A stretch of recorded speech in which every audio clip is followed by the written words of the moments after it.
El señor Sterling soltó una carcajada burlona que resonó en todo el valle. Si logras que este saco de huesos de un solo paso, te entrego las escrituras de mis tierras, gritó señalando al caballo moribundo. Elías, el joven de manos curtidas, apretó las riendas con firmeza y le susurró una palabra secreta al oído del animal. Lo que sucedió en ese instante hizo que la risa de Sterling se congelara en su rostro para siempre. Haz clic en el botón me gusta y suscríbete al canal para descubrir cómo el destino cambió en un segundo. El trato de las sombras. El verano de 1952 en el sur de los Estados Unidos no era una estación del año, era un castigo divino. En el condado de Oglethorpe, el sol no iluminaba, sino que pesaba sobre los hombros como una losa de plomo caliente. El aire vibraba sobre los caminos de tierra roja, creando espejismos de agua que se evaporaban antes de que cualquier hombre sediento pudiera siquiera soñar con alcanzarlos. En medio de ese paisaje de polvo y promesas rotas, Elías caminaba con la mirada fija en sus propios pies. Sus botas, heredadas de un padre que ya era solo un recuerdo borroso en una fotografía amarillenta, tenían las suelas tan delgadas que sentía cada piedra, cada raíz y cada herida de la tierra como si fuera propia. Elías tenía apenas 20 años, pero sus manos contaban la historia de 3 décadas de carencias. No tenía linaje, no tenía tierras, tras la última gran sequía que mató los pocos brotes de su huerto familiar, ya no tenía siquiera que llevarse al estómago. La pequeña cabaña de madera donde vivía, una estructura que gemía como un animal herido cada vez que el viento soplaba del norte, estaba vacía.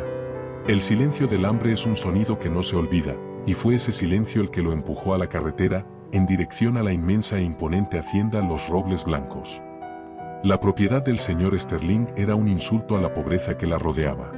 Mientras el resto del condado veía sus pozos secarse, los aspersores de Sterling mantenían el césped de la casa principal en un verde esmeralda casi irreal. La mansión, con sus columnas blancas que parecían dedos de un gigante señalando al cielo, representaba todo lo que Elías nunca tendría. El señor Sterling, un hombre cuya barriga era el testimonio de 1000 banquetes y cuyos ojos tenían la frialdad del mármol, no conocía la palabra necesidad. Él conocía solo el valor, y para él, las personas pobres tenían el mismo valor que una herramienta vieja, útiles hasta que se rompían y desechables inmediatamente después. Cuando Elías finalmente cruzó el portón de hierro y se presentó ante el patio principal, el sudor trazaba surcos limpios en su rostro cubierto de polvo.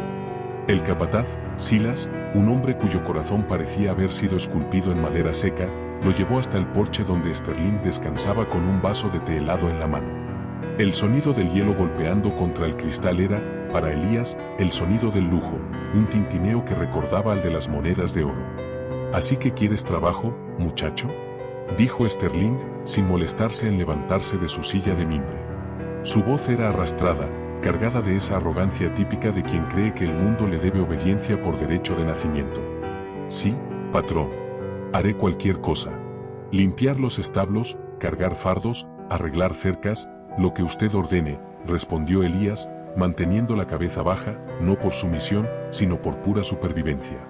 En la Georgia de los años 50, la mirada de un joven pobre que desafiara a un hombre como Sterling era una invitación directa a la tragedia.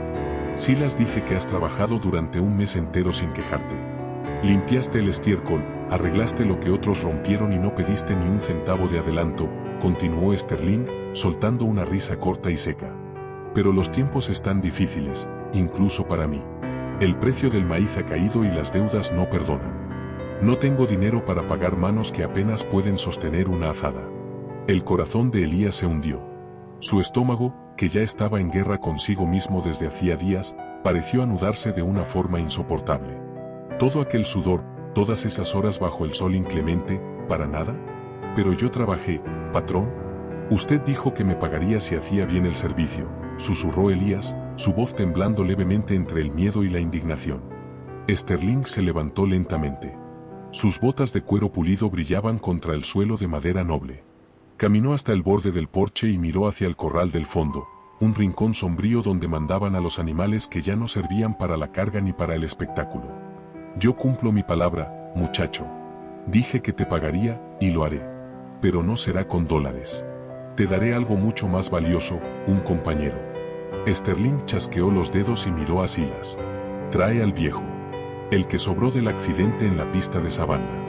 Silas dudó por un segundo, un destello de duda cruzó su rostro duro, pero pronto asintió y caminó hacia las sombras de los establos traseros. Minutos después, un sonido de cascos arrastrados y una respiración sibilante anunciaron la llegada del pago. Lo que apareció ante Elías fue una visión que le partió el alma. El caballo era poco más que un esqueleto forrado por una piel opaca y llena de costras. Sus costillas sobresalían como las vigas de una casa abandonada. Sus ojos, que alguna vez estuvieron llenos de fuego y velocidad, estaban cubiertos por una niebla de dolor y abandono. El animal, que en sus días de gloria se llamó Centella y fue el orgullo de las pistas de carreras, ahora apenas podía mantener la cabeza erguida. Cada paso parecía una tortura, y temblaba, no de miedo, sino de pura debilidad física. «Ahí tienes tu pago», dijo Sterling con una sonrisa cruel, volviendo a sentarse. «Un pura sangre. Un campeón. Claro, está un poco desgastado. Pero con tu habilidad, estoy seguro de que harás maravillas.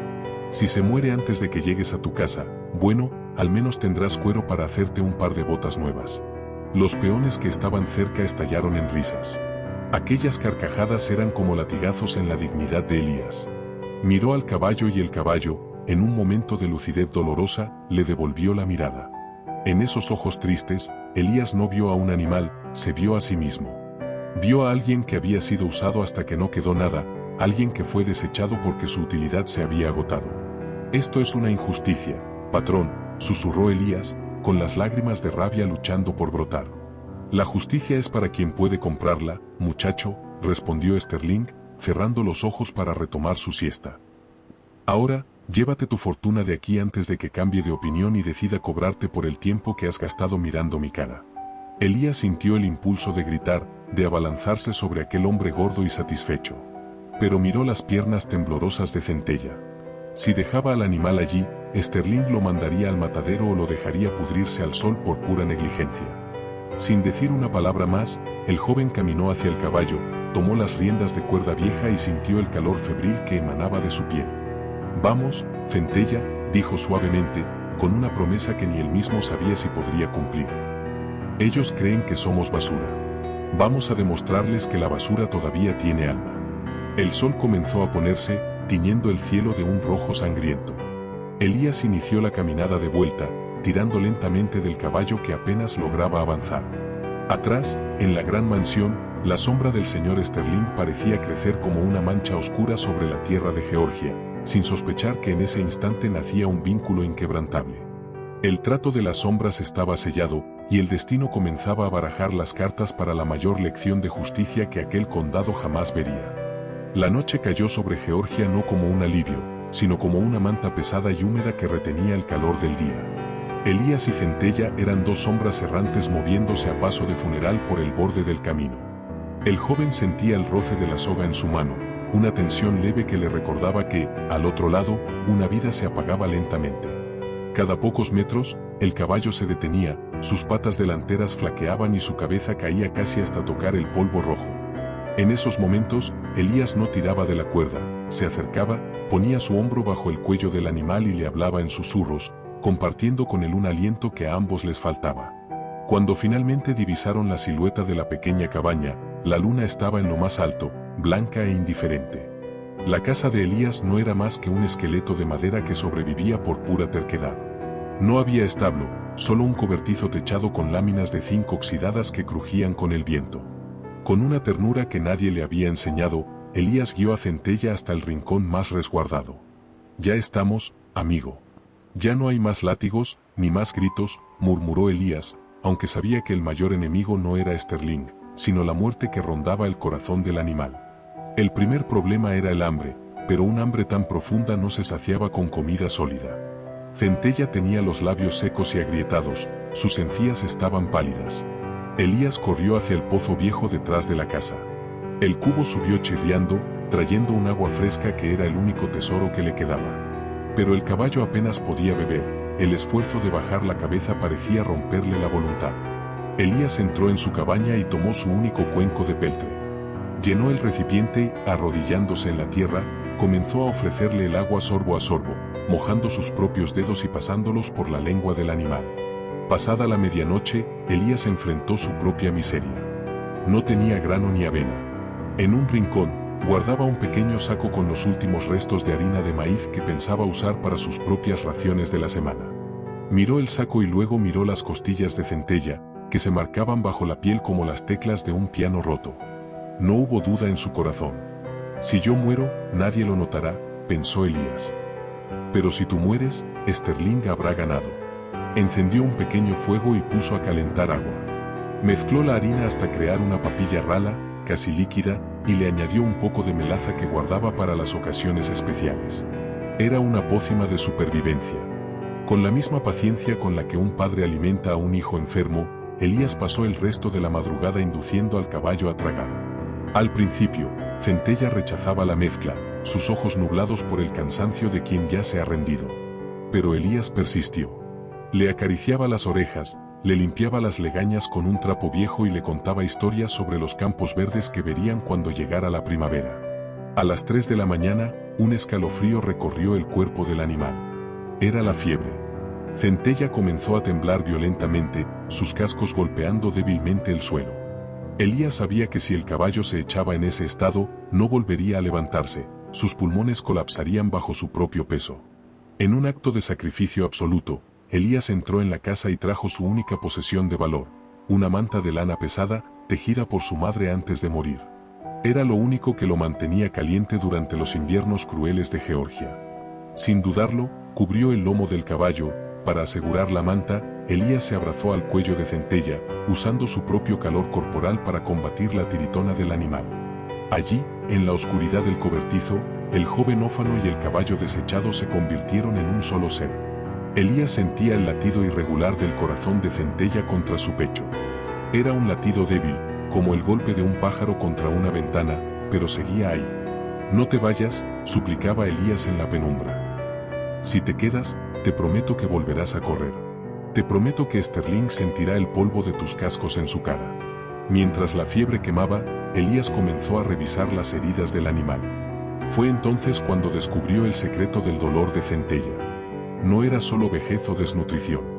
Al tacto, en la corona del casco trasero derecho, sintió una inflamación dura y caliente. Con la luz de una vela pequeña, vio una supuración oscura. Sterling y sus hombres habían sido demasiado perezosos para mirar de cerca, simplemente habían asumido que el caballo estaba roto. Pero Elías vio la punta de algo astillado profundamente clavado en la carne blanda. Era una astilla de madera, probablemente de un accidente antiguo en las vallas de madera de la pista. Había causado una infección crónica que devoraba la fuerza del animal desde adentro. Elías sabía que tenía que sacarla, pero no tenía herramientas médicas, solo una navaja de bolsillo gastada. Pasó la hoja por la llama de la vela hasta que el metal brilló al rojo vivo. Sus manos temblaban. Si fallaba, el dolor podría hacer que Centella pateara y muriera del impacto. Confía en mí, amigo, susurró, posicionándose cerca de la pata herida. Elías realizó la incisión con la precisión que da la desesperación. Centella lanzó un gemido sordo, un sonido casi humano que desgarró el alma del joven, pero no se movió. Parecía entender que aquel dolor era el precio de la libertad.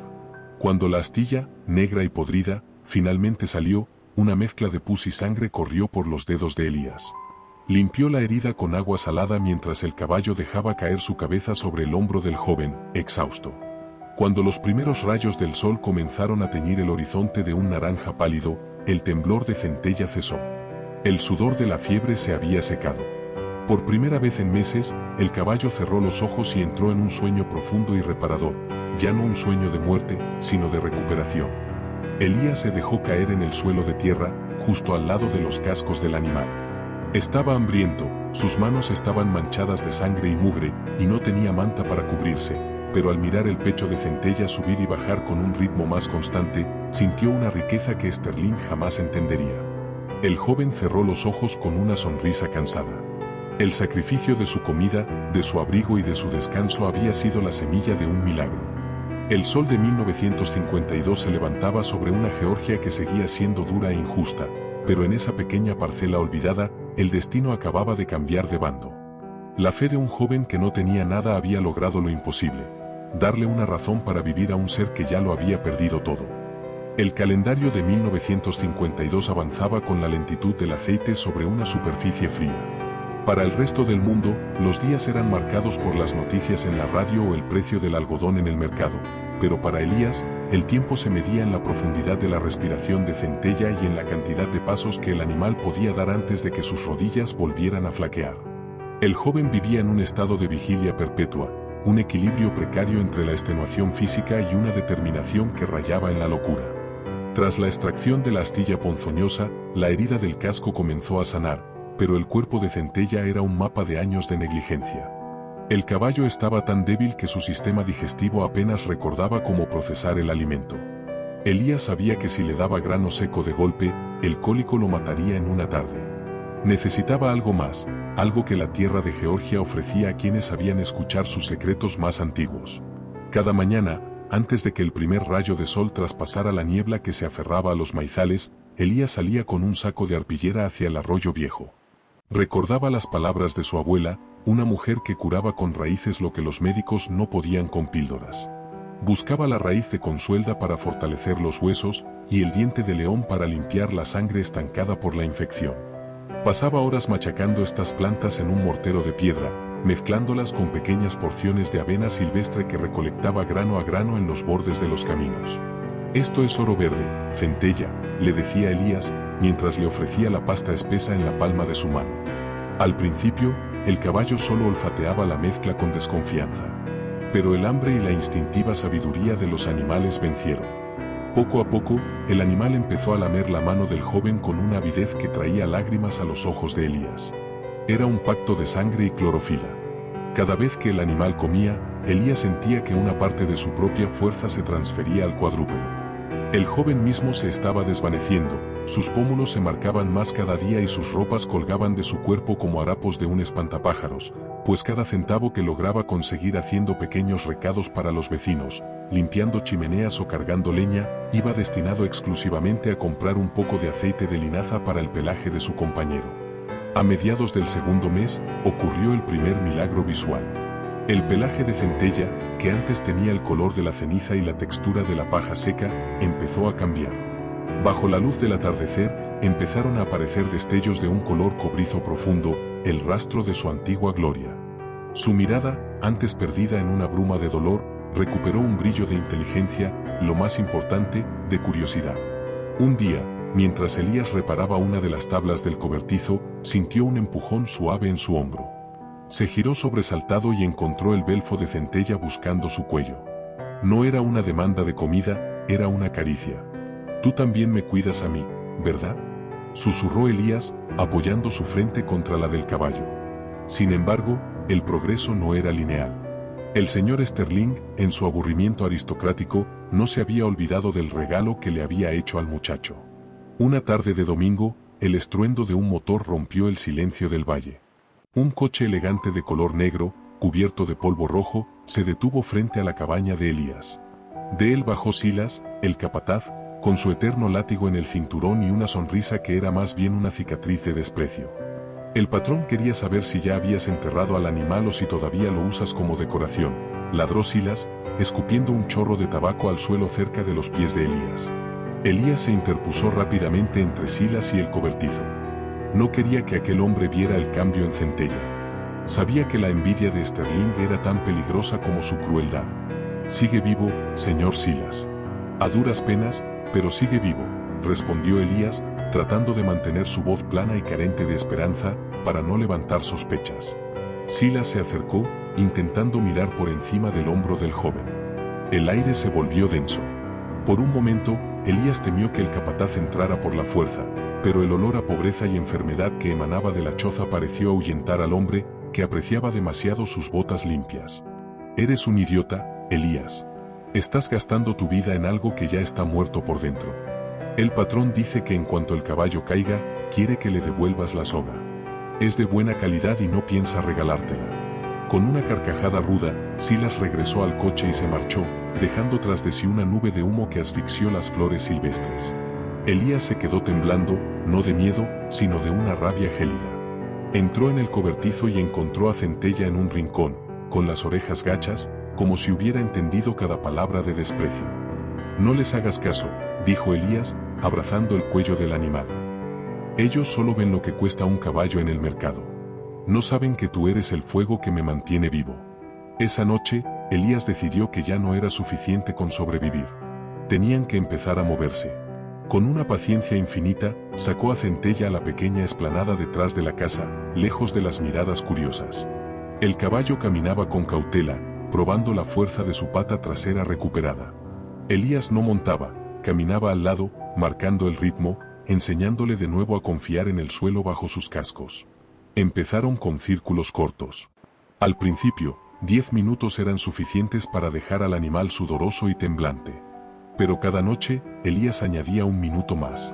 El joven comenzó a notar que el corazón del caballo, aquel que latía de forma irregular en las sombras del capítulo 2, ahora golpeaba con un ritmo sordo y potente, como un tambor de guerra que empieza a afinarse. Para alimentar ese nuevo vigor, Elías cometió su mayor sacrificio hasta la fecha. Vendió el reloj de bolsillo de su padre, la única joya familiar que le quedaba, a un comerciante ambulante. Con ese dinero, compró el mejor grano de avena que pudo encontrar, mezclándolo con las hierbas medicinales. Al final del capítulo, Centella ya no era un saco de huesos. Sus músculos empezaban a definirse bajo la piel limpia, y sus patas habían perdido la rigidez de la enfermedad. El caballo que Sterling desechó estaba desapareciendo, y en su lugar, algo antiguo y poderoso estaba despertando. Elías lo miraba bajo la luz de las estrellas y sentía un escalofrío. El algo increíble que el joven se propuso lograr estaba dejando de ser un sueño para convertirse en una realidad de carne, hueso y velocidad. Pronto, Centella, decía Elías mientras cepillaba el lomo del animal con un cepillo de cerdas duras. Pronto el mundo recordará por qué te pusieron ese nombre. La pócima de la esperanza no solo había curado el cuerpo del caballo, había forjado una alianza inquebrantable entre dos parias que el mundo había dado por muertos, pero que estaban a punto de reclamar su lugar bajo el sol. El otoño de 1952 llegó a Georgia con un aire más afilado, tiñendo las hojas de los robles de un ocre rojizo que imitaba el color de la tierra. Para Elías, el cambio de estación trajo consigo una revelación. Centella ya no era el animal que arrastraba los cascos por el polvo. Ahora, cuando el viento soplaba con fuerza desde el norte, el caballo levantaba la cabeza, dilataba sus fosas nasales y emitía un sonido que Elías no había escuchado antes, un resoplido vibrante, lleno de una energía contenida que buscaba una salida. El cuerpo del animal se había transformado bajo los cuidados casi religiosos del joven. Los surcos profundos entre sus costillas se habían rellenado con capas de músculo magro y fibroso.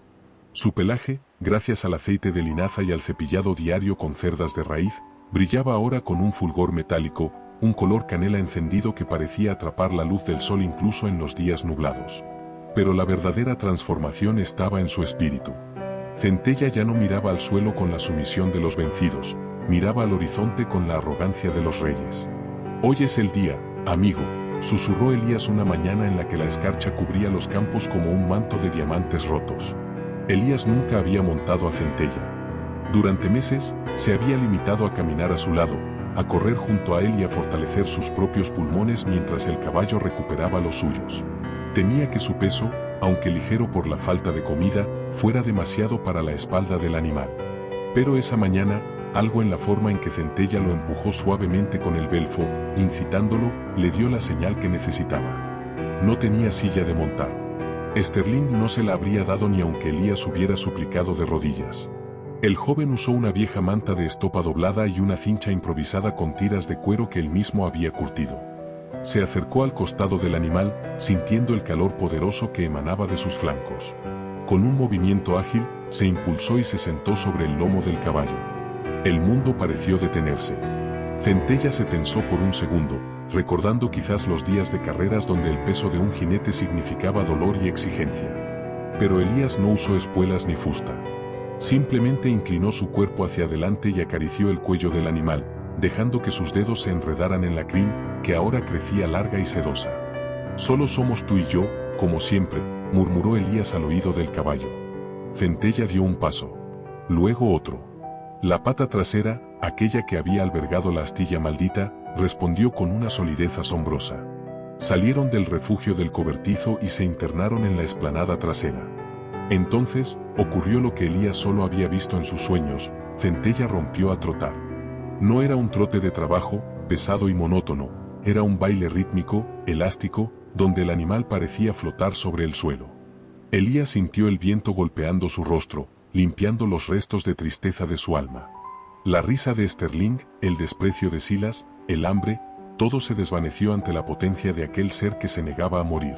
Sin embargo, el secreto de la cabaña de Elías no podía durar para siempre. El camino que pasaba frente a su propiedad, aunque poco transitado, era la ruta de los granjeros que llevaban sus productos al pueblo de Oglethorpe. Esa tarde, el viejo señor Henderson, un hombre que había criado caballos toda su vida antes de que la artritis le robara las manos, pasaba con su carromato de manzanas. Se detuvo en seco al ver, a lo lejos, una figura cobriza galopando en círculos perfectos en el terreno de Elías. Henderson se frotó los ojos, creyendo que el sol de la tarde le estaba jugando una mala pasada.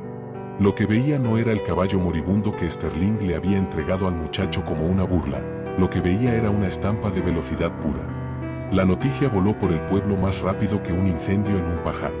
En la oficina de correos, en la barbería y en el almacén de ramos generales, el nombre de Elías empezó a sonar con un matiz de asombro. El chico del milagro, lo llamaban algunos. ¿Habéis visto al animal de Elías?, preguntaban otros. Llegó el viernes, día en que Elías debía bajar al pueblo para entregar unos cestos de mimbre que había tejido para la señora Gabel. Decidió ir montado. Sabía que ocultarse solo alimentaba el miedo, y él ya no tenía miedo. Mientras cabalgaba por la calle principal de Oglethorpe, el silencio se apoderaba de las aceras. La gente salía de las tiendas, los hombres se quitaban los sombreros y las mujeres se detenían con las bolsas de la compra en la mano. Centella caminaba con una elegancia innata, sus cascos golpeando el suelo con un sonido seco y seguro. Su cabeza iba en alto, sus orejas atentas, y su pelaje relumbraba tanto que parecía emitir su propia luz. Elías, sentado con la espalda recta, no miraba a nadie, pero sentía las miradas clavadas en él. Ya no era el huérfano invisible, era el dueño de la criatura más hermosa del condado. Pero la belleza siempre atrae a la envidia. En la esquina del banco, el coche negro del señor Sterling estaba estacionado. El patrón estaba allí, hablando con el juez del condado, cuando el sonido de los cascos llamó su atención. Sterling se giró, con un puro entre los labios, esperando ver algún jinete forastero de paso. Cuando sus ojos se encontraron con la figura de Elías montando a aquel caballo cobrizo, el cigarro cayó de su boca. Su rostro pasó del rojo al pálido en un instante. Sus dedos se apretaron contra su bastón de mando. Reconoció la marca en la oreja del animal, la cicatriz casi invisible en el flanco. Era suyo. O lo había sido. Pero aquel no era el saco de huesos que él había desechado para humillar al muchacho. Aquel era el caballo que le había costado una fortuna y que él, en su impaciencia y falta de fe, había dado por muerto. ¿Silas?, ladró Sterling, llamando a su capataz que estaba cerca. «Sí, patrón». Silas se acercó, también boquiabierto. «Dime que ese no es el animal que le entregamos a ese muerto de hambre», siseó Sterling con una voz cargada de veneno. Silas tragó saliva, incapaz de responder. El silencio del capataz fue la confirmación que Sterling necesitaba. Sintió una punzada de codicia y de odio. En su mente retorcida, Sterling no vio el esfuerzo de Elías ni el milagro de la vida, solo vio un activo que ahora valía miles de dólares y que estaba en manos de alguien a quien despreciaba. Elías pasó frente a ellos sin detenerse. Solo hubo un segundo de contacto visual. Elías no mostró triunfo, solo una calma profunda, la paz de quien sabe que ha hecho lo correcto.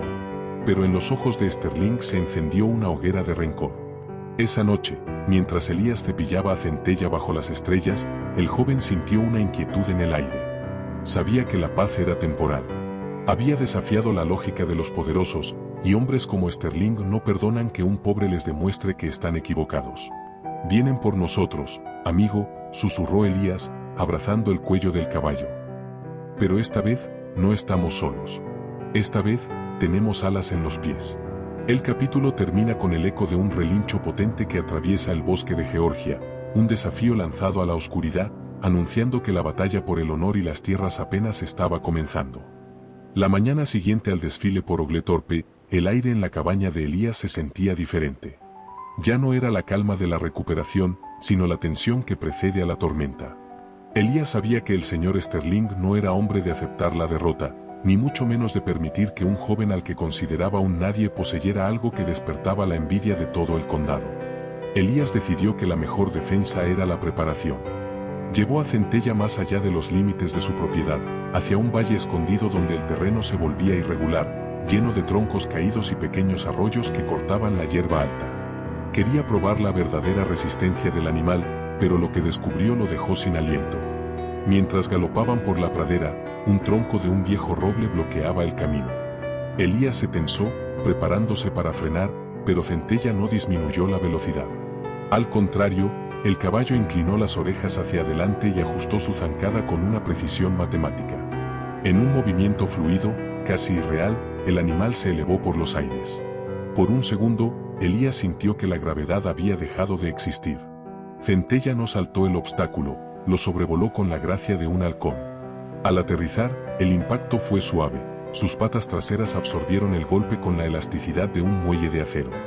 «No eres solo un corredor», susurró Elías, acariciando el cuello sudoroso del caballo. «Eres un atleta completo. Un prodigio». Fue en ese momento de asombro cuando Elías comprendió por qué Sterling nunca pudo curarlo. El patrón buscaba una máquina de correr, pero nunca se detuvo a mirar el corazón del animal. Centella necesitaba una conexión, un alma que vibrara en su misma frecuencia para liberar su verdadero poder. Sin embargo, la burbuja de paz se rompió al mediodía. El sonido de un motor de alta gama anunció la llegada de la comitiva de Sterling. Esta vez no envió a Silas solo, el patrón venía en persona, sentado en la parte trasera de su Cadillac negro, con su traje de seda gris que brillaba bajo el sol como la piel de una serpiente. Sterling bajó del coche con dificultad, apoyando su peso sobre un bastón con empuñadura de plata. Miró a su alrededor con asco, recorriendo con la vista la madera podrida de la cabaña y el parcheado techo de zinc. Pero cuando sus ojos se posaron en Centella, que estaba atado cerca del pozo, su expresión cambió. La codicia iluminó su rostro de una forma casi obscena. «Muchacho», dijo Sterling, forzando una sonrisa que no llegaba a sus ojos fríos. «He estado pensando. Fue un error de mi parte entregarte este animal en ese estado. Un joven con tus limitaciones no debería cargar con la responsabilidad de un purasangre de este calibre». Elías se puso delante del caballo, cruzando los brazos sobre su pecho magro. No dijo nada. Sabía que el silencio obligaba a los mentirosos a hablar más de la cuenta. «He venido a hacerte una oferta generosa», continuó Sterling, sacando un fajo de billetes del bolsillo. $10. Eso es más de lo que ganarías en 3 meses de trabajo. Te los doy ahora mismo y Silas se llevará al caballo de vuelta a los establos de la hacienda. Considéralo un acto de caridad.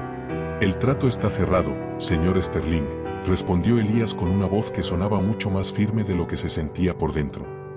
«Usted me pagó por un mes de trabajo bajo el sol. El animal es mío. Legalmente mío». La sonrisa de Sterling desapareció, reemplazada por una mueca de desprecio. «¿Legalmente?», rió Sterling con amargura. «En este condado, la ley es lo que yo digo que es. Ese animal fue un desecho, y si ha recuperado algo de valor es porque, sin duda, has usado recursos que, digamos que no puedes justificar. ¿Has estado robando grano de mis hilos, Elías? ¿O quizás medicinas?» «He usado mi propia comida y el conocimiento de mis antepasados», replicó el joven. «Lo que el caballo tiene hoy es salud, algo que usted nunca supo darle». Sterling dio un paso adelante, su sombra cubriendo al joven. Silas y otro peón se acercaron por los flancos, rodeando a Elías. «Escúchame bien, muerto de hambre. Ese caballo tiene una marca en la oreja que dice que pertenece a los robles blancos. Puedo ir al juez ahora mismo y decir que te lo presté y que te niegas a devolverlo. Terminarás en la cárcel de la ciudad antes de que anochezca». Elías sintió un frío recorrer su espalda. Sabía que Sterling tenía el poder de hacerlo. Pero en ese momento, Centella lanzó un relincho potente y dio una patada al suelo, levantando una nube de polvo rojo que manchó los zapatos de Sterling. El caballo mostraba los dientes, sus ojos encendidos con una furia protectora. «Parece que el animal tampoco quiere volver con usted, patrón», dijo Elías, aprovechando el momento de desconcierto de Sterling. «Maldito animal», gritó Sterling, retrocediendo por miedo a una coz. «Está bien. Si quieres jugar a ser un hombre de honor, juguemos. No te lo quitaré por la fuerza, hoy. Pero mi orgullo vale más que ese saco de huesos». Sterling se detuvo y miró hacia los campos que se extendían hacia el horizonte. «Hagamos una apuesta pública. En 2 semanas se celebra la feria del condado. Habrá una carrera de obstáculos y velocidad. Si ganas, te dejaré en paz y te daré las escrituras de las 50 hectáreas de la ladera sur, las que lindan con tu propiedad. Tierras fértiles, muchacho. Tierras que te harían rico. Elías entornó los ojos. Sabía que había una trampa. ¿Y si pierdo?, preguntó. Si pierdes, dijo Sterling con una lentitud cruel, me devuelves al caballo, me entregas tu cabaña y te marchas de este condado para siempre. Te quedarás sin nada, tal como viniste al mundo. El silencio que siguió fue absoluto. Elías miró a Centella. El caballo parecía entender la magnitud del desafío, mantenía la cabeza en alto, esperando la decisión de su amigo. Elías sabía que Sterling traería al mejor jinete del estado y al caballo más veloz que el dinero pudiera comprar. Pero también sabía que nadie en ese condado tenía lo que él y Centella habían forjado, un vínculo nacido en el umbral de la muerte. Acepto, dijo Elías con claridad. Pero quiero el contrato firmado ante el juez. No confío en su palabra, señor Sterling. Sterling soltó una carcajada ruda y se dio la vuelta hacia su Cadillac. Prepárate para perderlo todo, muchacho. Silas, vámonos. Tenemos un campeón que entrenar. El coche se alejó, dejando una estela de humo negro. Elías se dejó caer sobre un tronco, con el corazón latiéndole con fuerza. Había puesto su vida entera en una carrera. Tenemos 2 semanas, susurró Elías, abrazando el cuello de Centella. 2 semanas para convertirnos en leyenda o en fantasmas. Esa noche, bajo la luz de una luna que parecía observar la tragedia humana con desapego, Elías comenzó el entrenamiento más riguroso de su vida. No solo entrenaba los músculos del caballo, sino su propia mente. Sabía que la carrera no se ganaría solo con velocidad, sino con la fe absoluta que solo 2 parias pueden tener el uno en el otro. El capítulo termina con Elías trazando un circuito de obstáculos en la oscuridad, mientras en la gran hacienda de Sterling se preparaban las trampas para asegurar que el joven pobre nunca llegara a la meta. La noticia de la apuesta se propagó por el condado de Oglethorpe como un reguero de pólvora en una noche de tormenta. En las tabernas y en los pórticos de las iglesias no se hablaba de otra cosa, el joven huérfano contra el hombre más poderoso de Georgia. La gente lo veía como una locura suicida, pero para Elías era la única forma de reclamar su derecho a existir. Sin embargo, el entrenamiento se volvió un calvario. Silas, bajo las órdenes de Sterling, comenzó una campaña de acoso silencioso. Una noche, Elías encontró el pozo de su casa lleno de aceite quemado. Otra mañana, las cercas que tanto le costó levantar aparecieron derribadas. Elías sabía que no podía quedarse más tiempo en la cabaña. Si quería que Centella llegara vivo a la feria del condado, necesitaba un lugar donde Sterling no se atreviera a entrar o donde, al menos, el caballo estuviera protegido por ojos que no fueran solo los suyos. Fue entonces cuando recibió una visita inesperada. Mientras Elías intentaba limpiar el agua del pozo, una figura delgada y encorvada apareció en el camino. Era la señora Gabel, la misma para la que Elías tejía cestos. Pero no venía sola, traía consigo una vieja camioneta Ford cargada de grano de alta calidad. Mi marido trabajó para el padre de Sterling, dijo ella, con una voz que sonaba a papel seco pero firme. Él sabía que Sterling no tiene alma. Ese hombre le robó la pensión a mi familia hace 10 años bajo un contrato que nadie pudo entender. No dejes que te robe a ti también, muchacho. La señora Gabel no solo le trajo comida. Le entregó una llave oxidada. Es de la vieja caballeriza de mi hermano, al otro lado del arroyo, en el límite con el bosque. Sterling cree que esas tierras están malditas y nadie se acerca allí. Es el único lugar donde estaréis a salvo hasta el día de la carrera. Esa misma noche, Elías y Centella se trasladaron. El refugio era rústico pero sólido, rodeado de robles centenarios que ocultaban cualquier movimiento. Allí, Elías comenzó el entrenamiento final. No solo se trataba de saltar troncos o correr en línea recta. Elías recordaba que la pista de la feria tenía una curva cerrada de barro profundo y una serie de vallas dobles que habían retirado a muchos competidores en el pasado. Ellos tienen la fuerza, Centella, pero nosotros tenemos la memoria, le decía Elías mientras le vendaba las patas con telas empapadas en agua fría para evitar la inflamación. Pero el peligro no era solo físico. El señor Sterling había traído de Kentucky a un jinete llamado Black Jack Miller, un hombre famoso por ganar carreras a cualquier precio, incluso si eso significaba derribar a otros competidores con el estribo. Elías lo vio una tarde, desde la distancia, entrenando en la pista de los robles blancos con un semental negro que parecía una extensión de la noche misma. El animal era rápido, increíblemente rápido, pero carecía de la conexión que Elías sentía a través de las riendas de Centella. Un día antes de la carrera, Elías decidió que era el momento de enfrentarse a sus fantasmas.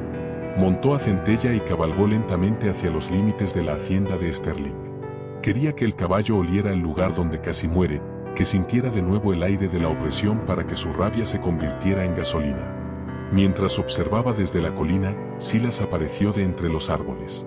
No traía su látigo esta vez, sino una expresión de extraña derrota.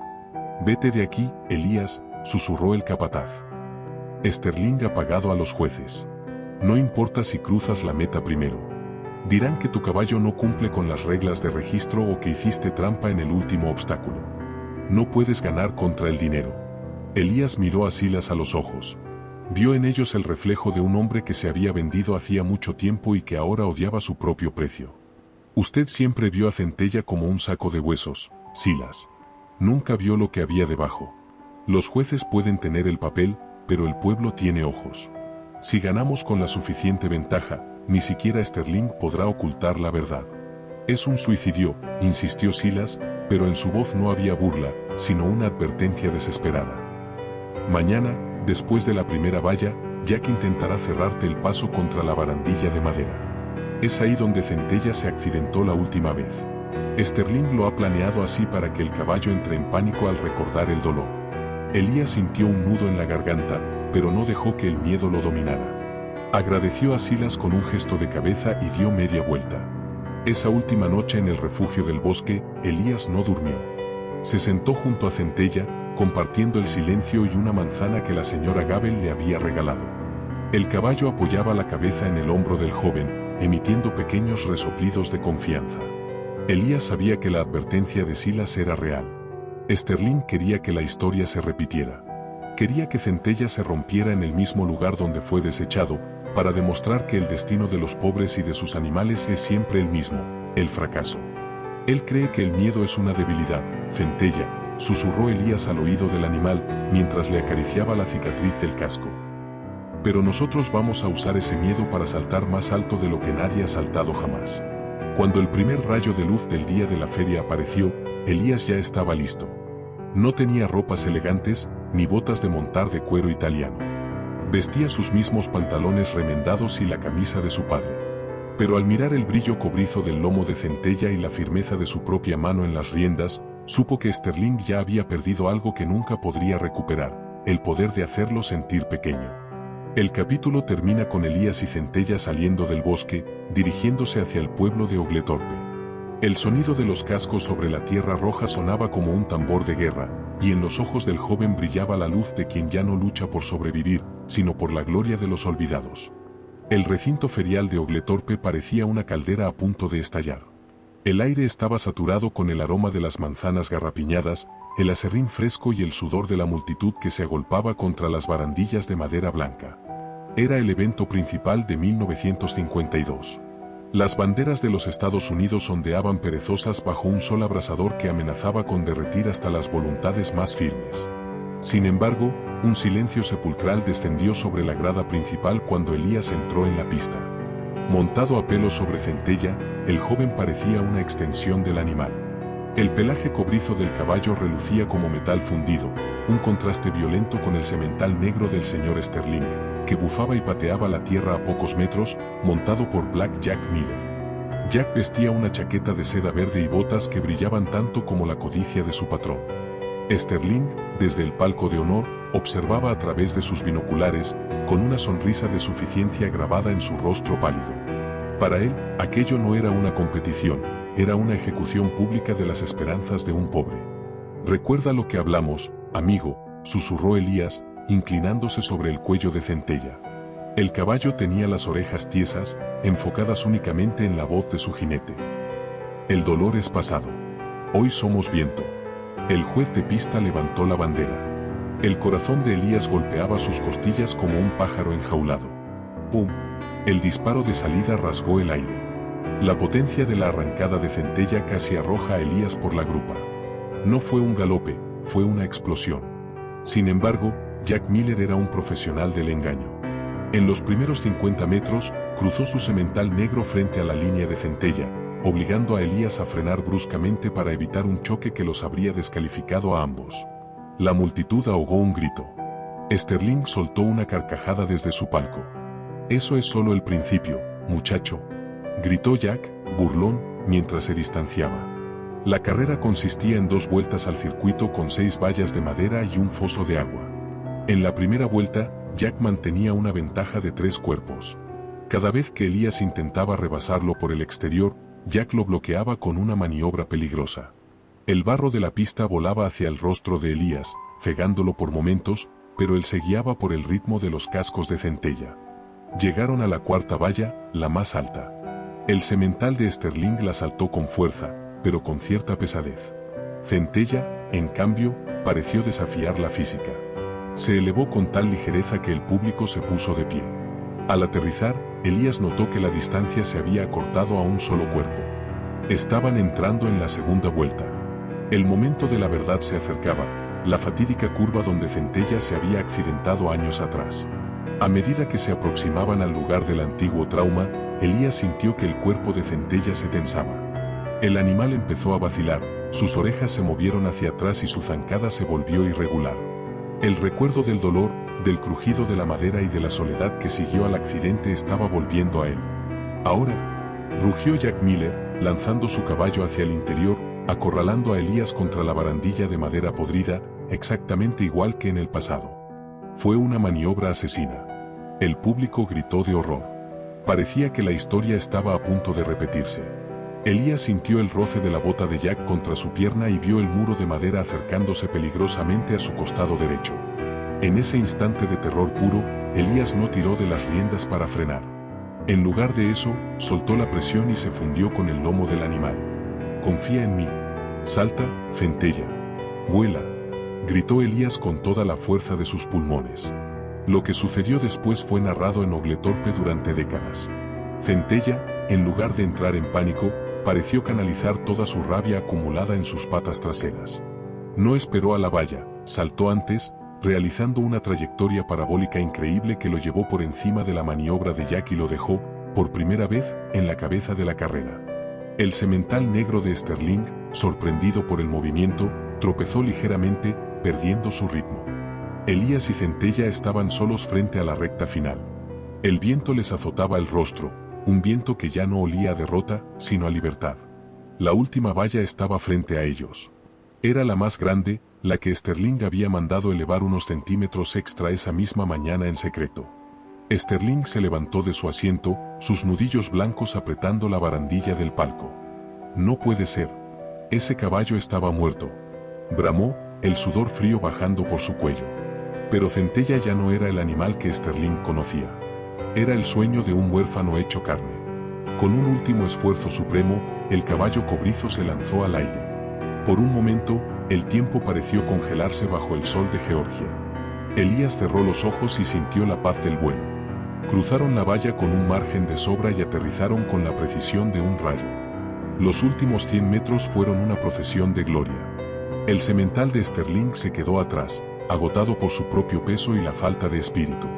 Elías y Centella cruzaron la meta con una ventaja de 5 cuerpos. El silencio que siguió a la victoria fue roto por un rugido ensordecedor de la multitud. La gente saltó las vallas, no para felicitar al patrón rico, sino para rodear al joven del que todos se habían reído. Los granjeros, las lavanderas, los niños, todos vitoreaban el nombre de Elías. El señor Sterling bajó al ruedo con el rostro congestionado, sosteniendo el contrato legal en su mano temblorosa. Silas caminaba detrás de él, con la cabeza baja. «Es un truco», gritó Sterling, intentando mantener su autoridad frente al juez del condado que se acercaba. «Ese animal debe haber sido dopado. Nadie recupera a un caballo moribundo así». El juez, un hombre mayor con un fuerte sentido de la ley rural, miró a Sterling y luego miró a Centella, que respiraba con fuerza pero con orgullo, sin una gota de espuma blanca excesiva en su boca, señal de una salud natural y robusta. «Señor Sterling», dijo el juez con voz firme, «lo que he visto hoy no tiene nada que ver con medicinas. Se llama corazón. Y de acuerdo con este contrato que usted mismo firmó y que yo presencié, las 50 hectáreas de la ladera sur ahora pertenecen al señor Elías». Elías bajó del caballo y, sin mirar a Sterling, puso su mano sobre el lomo de Centella. El animal agachó la cabeza para que el joven pudiera abrazarlo. El patrón rico se quedó solo en medio de la pista, rodeado por el desprecio de un pueblo que acababa de ver cómo la justicia, por una vez, no llevaba el signo del dólar. «Has ganado, muchacho», susurró Silas al pasar al lado de Elías, con un brillo de respeto en sus ojos cansados. «Cuídalo bien. Es el mejor pago que este condado ha visto jamás». El capítulo termina con Elías montando lentamente de regreso hacia su nueva tierra, bajo un cielo que empezaba a teñirse de violeta, sabiendo que el algo increíble no fue solo ganar una carrera, sino haber devuelto la vida a quien todos daban por muerto. El invierno de 1952 llegó con una suavidad inusual al condado de Oglethorpe. El frío no era aquel cuchillo de hielo de los años anteriores. Para Elías, el aire traía el aroma de la leña fresca y el sonido de la paz. Las 50 hectáreas de la ladera sur, aquellas tierras que el señor Sterling siempre había guardado como su joya más preciada por su fertilidad y sus arroyos cristalinos, ahora lucían un nuevo letrero en la entrada, tallado a mano sobre madera de cedro, Refugio Centella. El traspaso de las tierras no fue sencillo. Sterling intentó apelar, buscó recovecos legales y trató de sobornar a los escribanos, pero la presión del pueblo fue demasiado grande. Los habitantes de Oglethorpe, inspirados por la victoria del joven huérfano, comenzaron a boicotear los negocios del patrón rico. Nadie quería trabajar sus campos por salarios de miseria cuando habían visto que la dignidad podía ganar carreras. Finalmente, bajo la amenaza de una investigación sobre sus turbios contratos pasados, Sterling tuvo que firmar. El día que Elías recibió las escrituras, no hubo una gran celebración. Simplemente tomó el documento, lo guardó en el bolsillo de su camisa y caminó junto a Centella hasta el punto más alto de la ladera sur. Desde allí, podían ver la vieja choza donde comenzó todo.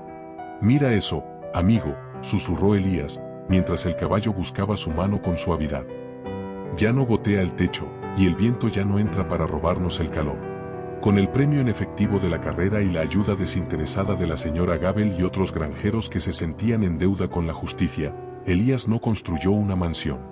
Construyó un establo que parecía un palacio para caballos, con ventilación cruzada y paja fresca todos los días.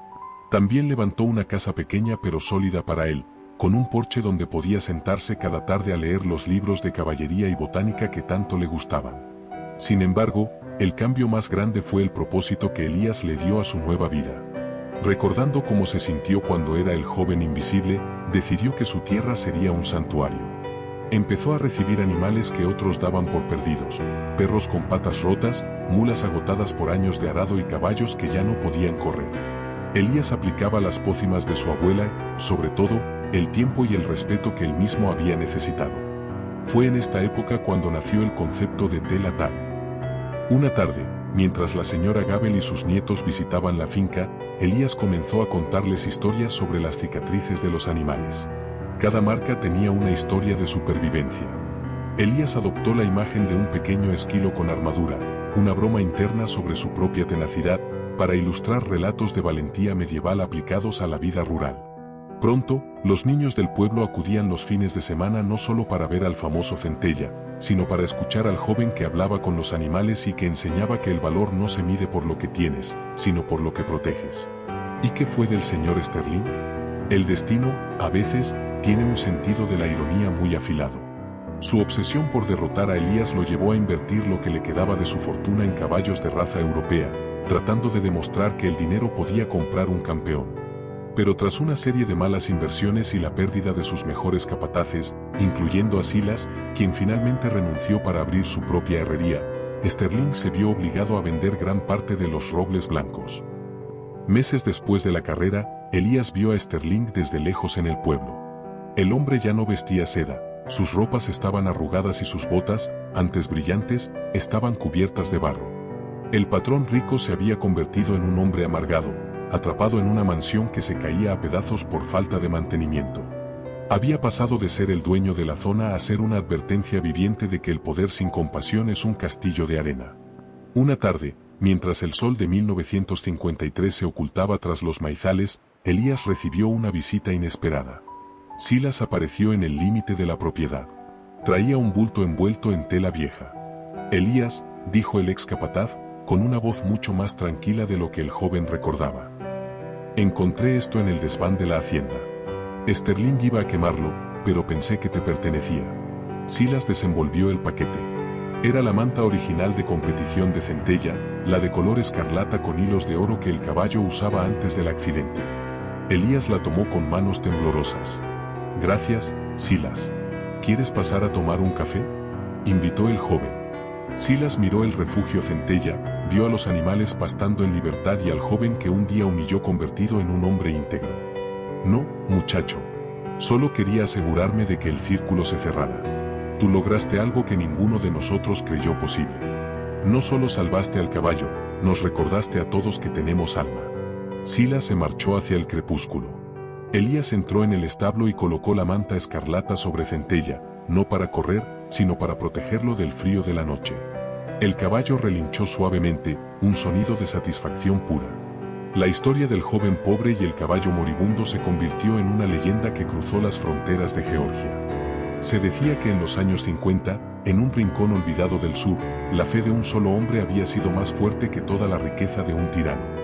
Elías cerró la puerta del establo y se dirigió a su casa. Antes de entrar, miró las estrellas. Ya no era un huérfano hambriento de pan y de justicia. Era el guardián de un legado de honor. Las tierras de la ladera sur florecieron como nunca antes, alimentadas no por el látigo, sino por el sudor de la gratitud. Y así, bajo el cielo infinito de los Estados Unidos, Elías y Centella vivieron muchos años más, demostrando cada día que el mayor tesoro no es el que se guarda bajo llave, sino el que se libera con amor. Esta historia nos enseña que la verdadera riqueza no reside en lo que poseemos, sino en lo que somos capaces de rescatar. Mientras el señor Sterling veía un despojo, Elías vio un reflejo de su propia lucha. A menudo, el mundo nos etiqueta como moribundos o inservibles, pero esta crónica de la Georgia de los años 50 demuestra que la compasión es la medicina más potente y que la fe, cuando se mezcla con el sudor y el honor, puede vencer a cualquier imperio de oro. Elías no solo sanó a Centella, se sanó a sí mismo al demostrar que nadie es demasiado pobre para ser un héroe, ni nadie es demasiado rico para ser inmune a la justicia. ¿Y tú? ¿Alguna vez has sido el Centella de alguien o has tenido que luchar cuando nadie creía en ti?